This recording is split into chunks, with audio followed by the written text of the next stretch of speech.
Kamala Harris will become the first woman president of the United States. Presidential elections forecaster Alan Lichtman, who has successfully predicted the outcome of 9 of the last 10 White House races, sees a Harris-Walz victory in November. The distinguished professor of history at American University uses an election model based on 13 true or false questions that ignore the views of political pundits and pollsters, which he calls the keys to the White House system. Critically, we know Biden withdrew in favor of Harris. That cost the Democrats one key, the incumbency key.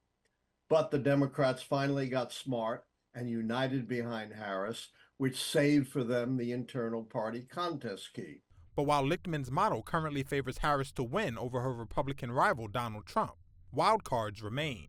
Foreign policy, military policy keys are wild cards because wars are so fluid and so unpredictable. I can't predict what's going to happen in the world, and we have 2 fluid wars, but I've taken that into account in my call.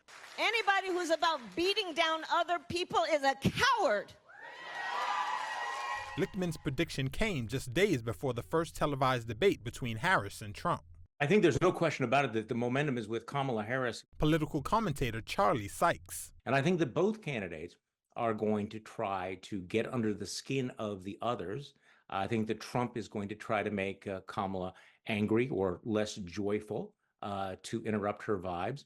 And of course, Kamala Harris is being urged to let Trump be Trump.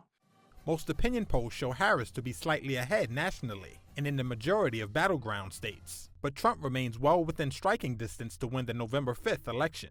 Director of Presidential Studies at Hofstra University, Mina Bowles. We see that after the horrific assassination attempt. We see that at his Republican convention acceptance speech. Former President Trump really believes that this is he has an important role to play in the future of American politics, and that he is the only one who can do this.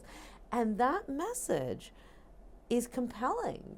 With many states leaning either solidly Republican or Democratic, only a handful of so-called battleground or swing states may decide the election.